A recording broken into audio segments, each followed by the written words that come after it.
Hello again. After a short bout with kidney stones, I'm back, and so expect more videos coming soon. This one is something I recorded before the whole kidney stone incident happened, but I didn't have time to edit it and so on and so forth, so you're getting it a little bit late, but you are still getting it though. And today's video, I'm actually going to run a video recorded in my car where I got notification from Tesla that they're going to be adding Grok to the car.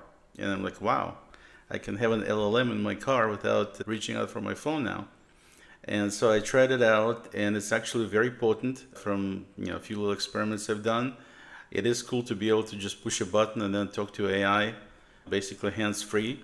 If you notice, I recorded the whole thing in real time, so in other words, there is no editing at all on the video. I'm going to show you shortly. It's about 3 minutes long, and it shows that Grok is pretty potent, number one.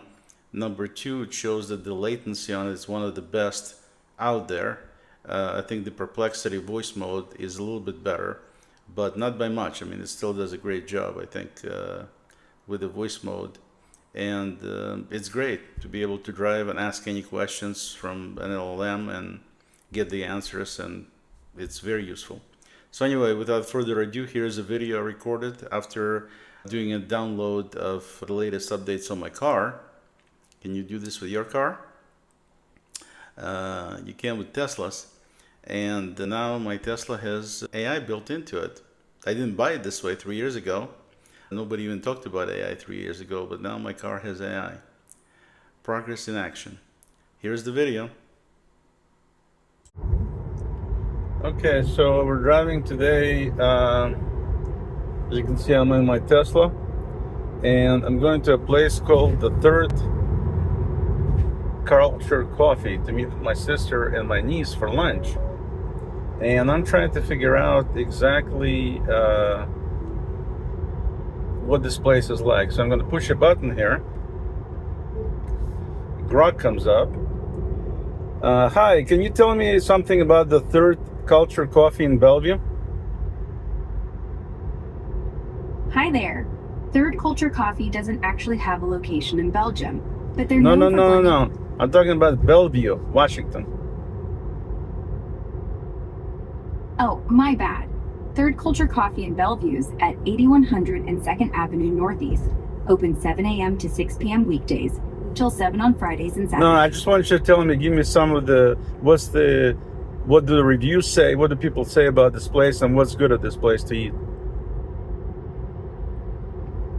Okay, reviews say Third Culture Coffee has a 3.7 to 4.2 rating, depending on where you look. People love the vibe, calling it cozy, stylish, and great for working or chilling, with a touch of Indian culture. Folks rave about the unique drinks like Indian filter coffee, Haldi Doodh, and rose matcha latte. But some say the coffee can be hit or miss, sometimes served lukewarm or too bitter.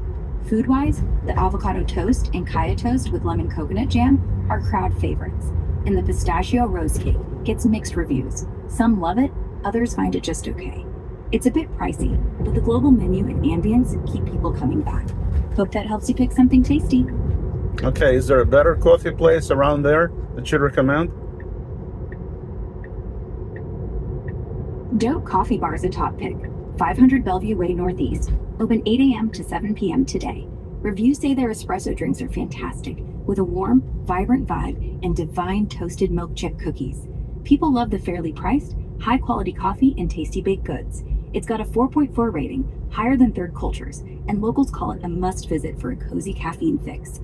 Want me to dig into another spot? No, tell me what pastries do they recommend at that other place?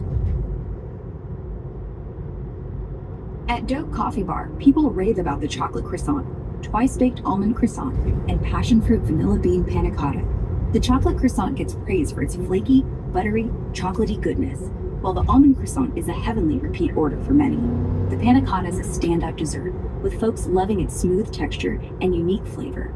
Their peanut butter oatmeal cookie is also a hit for something homemade and kid-friendly. Enjoy. Okay, thanks a lot. That's it for today. At least for now, anyway. Okay, so as you can see, You can have your own AI right in your car, if you have a Tesla, that is. Does your car have AI in it? Drop it in the comments below, let me know, because I'd be interested to know which other cars have something like that.